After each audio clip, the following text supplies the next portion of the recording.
भगवान कुछ ना कुछ ऐसी कृपा करता है, किसी ना किसी को ऐसा लीला ही उसकी अपरंपार है। शिव जी की बड़ी बड़ी करुणा।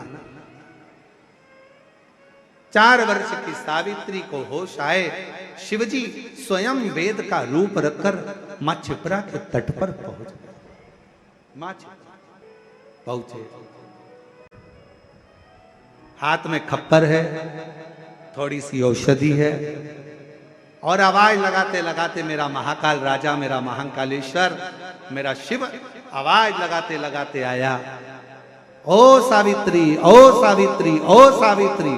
4 वर्ष की सावित्री बेटी बेहोशी में पड़ी थी, मां रो रही थी। मां ने आवाज दिया, बाबा। अभी एक महिला आई थी, मस्तक पर बड़ी सी बिंदी थी, लालिमा लगी हुई थी, बड़ी सुंदर सी थी। उसने कहा था मैं एक वेद को भेजती हूं, मुझे लगता है आप वेद जी हैं, आप वेद हो? मां, हाँ मैं वेद हूं। मेरी बेटी बीमार पड़ी है, उठती नहीं है, एक बड़ा भयंकर सा रोग हो गया है, स्वस्थ नहीं होती है। जल चढ़ाने की जिद करी, इसलिए मैं उसको छिपरा के तट पर लेकर आई, पर छिपरा का जल भरकर जब वो चली तो बेहोशी में भूमि पर पड़ी। मेरी बेटी को देख लीजिए ना बाबा। मेरे काल अधिपति महाकालेश्वर ने नजदीक में जाकर सावित्री के कानों में त्र्यंबक मंत्र कह दिया। त्र्यंबक महामृत्युंजय मंत्र को, त्र्यंबक मंत्र को। और जैसे ही त्र्यंबक मंत्र का गुणगान मेरे देव अधिदेव महादेव ने, मेरे शंकर ने सावित्री के कानों में करा, आप और हम उस मंत्र को गुनगुनाते हैं अपने भीतर से। जो बाबा ने त्र्यंबक मंत्र सावित्री के कानों में दिया, सावित्री उठी। मां, मेरा पात्र कहां है जल का?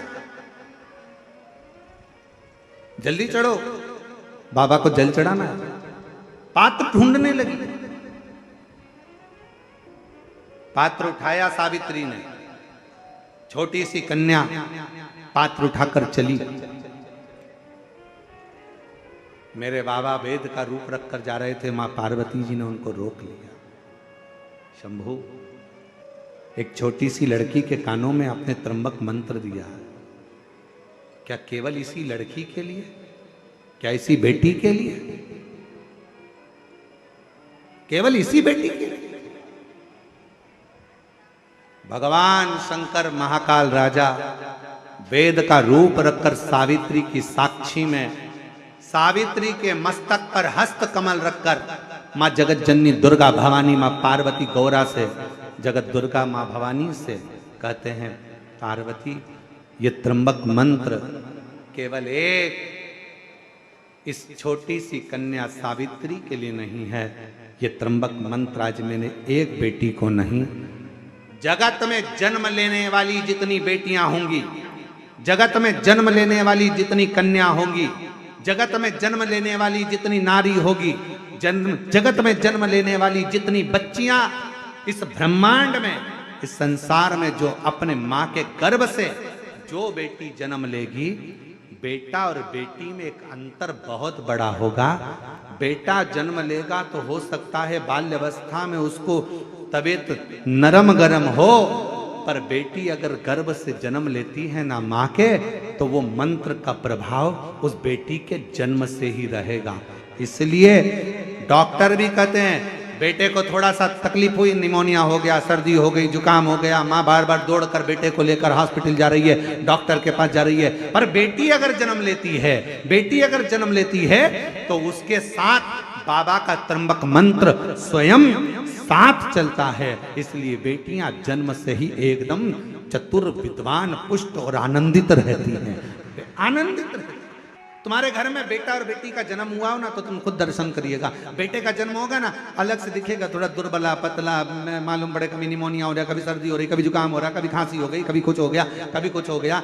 और बेटी का जन्म हो तो तुमने उसको मालूम पड़े मालिश भी अच्छे से करी कि नहीं करी, तुमने उसको संजोया कि नहीं संजोया, तुमने उसको घूटी पिलाई कि नहीं पिलाई। इसके बाद भी बेटियों को घूटी की जरूरत नहीं पड़ती, वो शंकर की घूटी पीकर ही पैदा होती है। वो शिव की बेटी है। त्र्यंबक मंत्र मेरे शंकर भगवान ने केवल एक कन्या को नहीं, त्र्यंबक मंत्र केवल एक सावित्री पुत्री को नहीं, 4 साल की बेटी को नहीं, मेरे शंकर भगवान ने वो त्र्यंबक मंत्र मेरे महाकाल राजा ने माँ छिपरा के तट पर वो त्र्यंबक मंत्र जगत की संपूर्ण बेटियों को, संपूर्ण स्त्रियों को, संपूर्ण नारियों को प्रदान करा।